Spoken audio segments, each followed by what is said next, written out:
이런 상상을 하시면 돼요. 지금 비트코인 가격이 개당 1억 원이잖아요. 개당 1억 원이 아니고 한 10,000원이라고 생각해보죠. 비트코인이 개당 10,000원이면 12년 전으로 돌아가는 거예요. 10,000원이 안 될 때로. 그때는 비트코인 가격이 개당 10,000원이 아니기 때문에 비트코인의 채굴도 그렇게 매력적인 일이 아니었어요.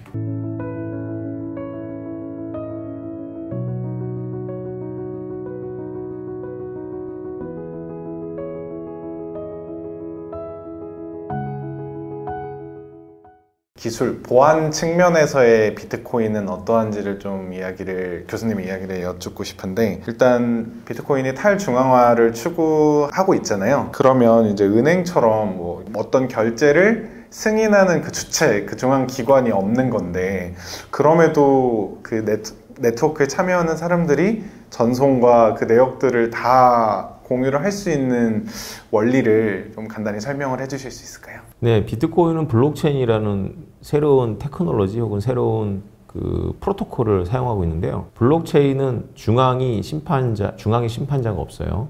약간 변형시켜서 이제 중앙을 약간 둘 수도 있겠지만 어쨌든 원론적인 블록체인을 얘기하는 겁니다. 중앙의 심판자가 없는 대신에 흩어져 있는 어떤 그런 노드들이 동일한 무게 중심을 가지고 합의를 통해 갖고 옳고 그름, 진짜 가짜를 분별합니다. 이걸 합의 알고리즘이라고 하죠. 좀 더 깊게 들어가면 이제 비트코인은 전기라는 비용을 많이 쓰는 순서대로 이제 발언권을 갖는 건데요. 뭐 전기를 소모한다 해가지고 전기를 사용하지 않는 합의 알고리즘도 있습니다. 어쨌건 합의를 이룬다라는 것에서 공통된 것이 바로 블록체인인데요. 블록체인은 단순한 규칙을 갖고 있습니다. 더 긴 블록이 더 진실한 블록이다, 이렇게 설명을 합니다. 블록이라는 건 쉽게 말하면 저는 이제 쉽게 표현하는 걸 좋아해서 워낙에 사람들이 이해하는 데 어려움이 있으니까 기술적인 용어를 얘기하는 것보다는 시루떡을 생각하시면 됩니다. 블록체인은 우리 시루떡 알잖아요. 떡, 흰떡 위에 그 갈색의 콩고물, 그 다음에 다시 흰떡, 갈색의 콩고물, 흰떡, 갈색이 이렇게 쭉 쌓이잖아요. 보통 3층, 4층밖에 안 되지만 이거를 비트코인은 지금 84만 층이 있는 거예요. 84만 층이 되면 이제 반감이 됩니다. 84만 층 다 왔죠. 그래서 84만 개는 너무 많으니까 이 무게를 못 견디고 붕괴되니까 현실에서는 이거는 코드 세계니까 붕괴가 없어요. 질량이 없으니까. 그 대신 우리 한 6층을 생각해 보자고. 시루떡 6층 이렇게 있어요. 그럼 이게 무게가 있어서 누를 거 아니에요. 그죠? 그러면 맨 위에 있는 콩은 제가 옮길 수가 있겠죠. 이 구조를 흐트러뜨리지 않고. 근데 만약에 맨 마지막 층에 있는 콩고물 중에 가운데 거를 이 구조를 흐트러뜨리지 않고 옮길 수가 없을 거 아니에요. 해체해야 되겠죠. 근데 6개 밑에 있는 콩고물도 해체하기가 어려운데 100개 쌓여 있어. 100개 쌓여 있는 거에 아래에 있는 콩을 하나 빼고 싶어. 그 대신 여기엔 규칙이 있어요. 이걸 망가뜨리면 안 돼. 왜냐면 그거를 빼는 게 목적이 아니라 그걸 빼도 우리가 속아줘야 되거든요. 그 올바른 블록체인에서 그걸 뺐네 라고 속아줘야 되는데 그게 붕괴시키면서 그걸 빼버리면 아무도 안 속을 거 아니에요. 그래서 비트코인의 노드는 다 평등하기 때문에 저도 컴퓨터 파워가 있으면 비트코인의 84만 블록을 가지고 있는 시루떡을 제가 통제할 수가 있어요. 각각이 84만 개의 시루떡을 통제하고 있는 거예요. 문제는 뭐냐면 각자가 84만 개의 시루떡을 통제하는데 내가 그거를 고치면 남들이 나를 자기네 동료로 인정을 해줘야 되거든요. 나랑 똑같은 시루떡이야. 이렇게 돼야 되는데 내가 그 콩고물 하나를 옮기면서 이거를 망가뜨리면 남들이 알잖아요. 저 가짜네? 이렇게 되는 거예요. 그래서 맨 위에 층은 사실 속일 수가 있어요. 아직 땅이 굳은 게 아니에요. 그래서 맨 위에 층이 다른 시루떡은 비트코인의 경우도 2개나 3개가 경합을 할 수가 있어요. 이런 일은 왜 생기냐면 어떤 거래가 있는데 그 거래를 포함하고 있는 블록이 있고 그 거래를 포함하지 않은 블록이 있는데 동시에 딱 만들었으면 이거는 중앙에 통제자가 없기 때문에 너는 이 거래를 포함했기 때문에 너는 정상적인 블록이고 너는 이 거래를 포함하지 않아서 비정상이야 라고 해줄 사람이 없어요. 교통정리를 중앙이 해주는 건데 중앙이 교통정리를 안 해주니까 둘 다 존재하는. 그래서 다른 채굴자들이 그 위에다가 또 흰 떡을 놓고 또 콩고물을 올립니다. 그러면 어떤 특정 거래가 포함되어 있는 블록도 위에 흰 떡이 올라가고 콩고물이 쌓이는데 거래가 없는 블록도 위에 콩고물이 쌓이고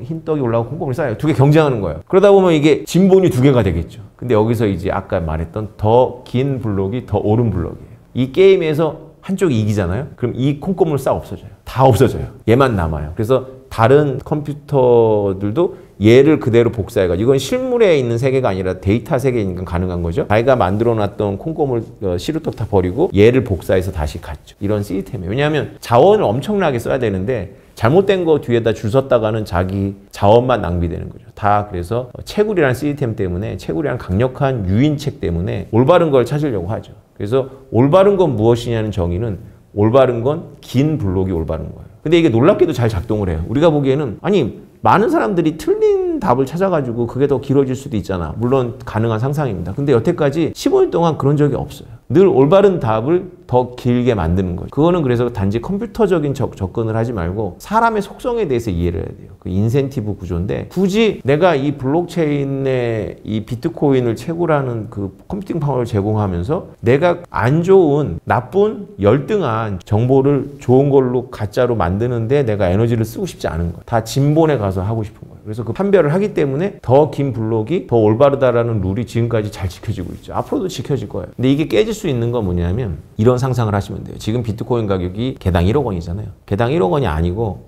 한 10,000원이라고 생각해 보죠. 비트코인이 개당 10,000원이면 12년 전으로 돌아가는 거예요. 10,000원이 안 될 때로. 그때는 비트코인 가격이 개당 10,000원이 아니기 때문에 비트코인의 채굴도 그렇게 매력적인 일이 아니었어요. 그래서 굳이 좋은 컴퓨터를 비트코인에 채굴하려는 사람들이 별로 없었어요. 그 안에서 비트코인을 채굴하는 사람들 안에서는 더 긴 블록이 더 진실한 정보야라는 룰이 지켜지겠지만 정부가 이제 15년 후에 어떤 일이 벌어질지 아는 거예요. 정부가 보니까 이거 키웠다가는 곤란해질 것 같아. 그래서 정부가 나서는 거예요. 정부가 엄청난 자기의 자원을 컴퓨팅을 해갖고 나쁜 블록을 계속 채굴하는 거예요. 정부가. 그러면 나쁜 블록이 제일 긴 시루석이 될 수 있잖아요. 그러면 다른 노드들이 속아요. 정부 블록의 뒤에가 줄을 서는 거죠. 그래서 이때는 깨져요. 정부가 악의적으로 만든 시루떡이 더 기는데 그거를 정부만 갖고 있는 것이 아니라 아무 생각 없는 좀비 노드들이라고 하는데 아무 생각 없는 판별하기 싫고 그냥 채굴만 하는 노드들이 이게 더 기니까 이게 맞겠지 하고 그걸 또 복사하는 거예요. 그래서 비트코인 세계에서는 나쁜 블록들이 계속 이기는 거죠. 비트코인이 10,000원이 된다면 이런 일이 일어날 수 있어요. 그래서 그때 비트코인 채굴자들은 숨을 죽이고 있었던 거죠. 이게 10,000원이라고 표현한 건 제가 그냥 한 거고 1달러인데 조용조용하게 한 거예요. 왜냐하면 정부가